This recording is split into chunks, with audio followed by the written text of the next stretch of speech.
पे, if your poorly performed employee don't need money, fire him, कर दो उन्हें।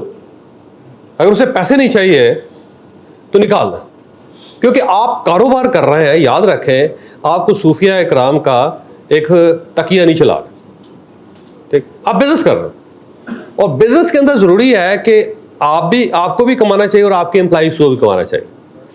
आपको भी फायदा होना चाहिए, एम्प्लॉय को भी फायदा होना चाहिए। और अगर वो उसको जरूरत नहीं है तो उसे कहे भाई साहब जाओ यार, आपको और काम करो, क्योंकि आपको तो पैसों की जरूरत नहीं, मुझे तो है, इन बाकी सब लोगों को भी है। यहाँ जो 1400-1500 काम कर रहे हैं सबको जरूरत है, तो हम तो जरूरतमंद लोगों को सर्व करते हैं। हमारे लिए तो किबला काबा ही है, क्योंकि इससे लोगों के घर चल रहे हैं। और आप इतने दरवेश हो कि आपको जरूरत ही नहीं। अब आपको जरूरत ही नहीं तो हमें आपकी क्या जरूरत है, ठीक है? एक बंदा खुद बीमार है, वो आप क्या आप एक ऐसे डॉक्टर से इलाज करवाएंगे जो खुद बीमार हो? आपको एक सेहतमंद डॉक्टर चाहिए हो, है ना? तो एक ऐसा एम्प्लॉय या एक ऐसा साथी या एक ऐसा कोलीग जिसको दौलत का कोई लालच नहीं है, वो कहता है जी मुझे कोई लालच नहीं है दौलत का, वो आपका एम्प्लॉय हो ही नहीं सकता, वो आपका कोलीग हो ही नहीं सकता। आपको एक ऐसा आदमी चाहिए जिसके अंदर ड्राइव हो, जो समझता हो कि मैंने अपनी लाइफ को चेंज करना, मैंने अपनी लाइफ को बदलना है, मैंने एक अमीर आदमी की तरह, एक खुशहाल आदमी की तरह जिंदगी गुजारनी। जो खुद खुशहाल होना नहीं चाहता वो आपको कैसे खुशहाल होता हो देख सके, वो डैमेज करेगा आपको।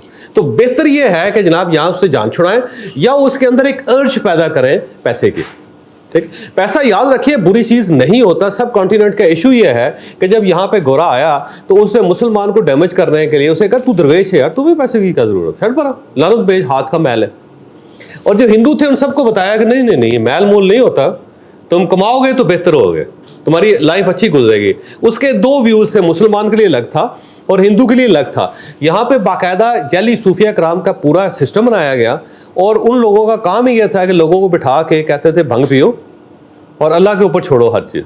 चल, यहाँ पे जितनी दरगाहें गोरों के ज़माने में बनी है, ना उससे पहले थी ना उसके बाद थे।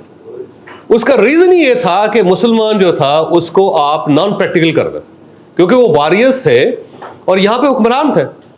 तो उनको न्यूट्रलाइज करने का सबसे बेहतरीन तरीका यह था कि उन्हें कि ये दुनियादारी है, ये हमारा काम ही नहीं, हम अल्लाह लोग हैं, हमारा क्या काम है कि हमको काम करें, पैसे कमाएं, सीखें, खेलें, कोई फौज में जाएं, क्या जरूरत है?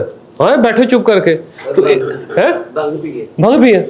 ऐसी को भंग की इंडस्ट्री बनाई उन्होंने, और साथ उन्होंने कहा जी पैसा जो है ये, और जो लोग पैसे के पीछे दौड़ते हैं पागल होते हैं, घटिया लोग होते हैं, ये खतरी हैं, ये हिंदू है, ये बनी है।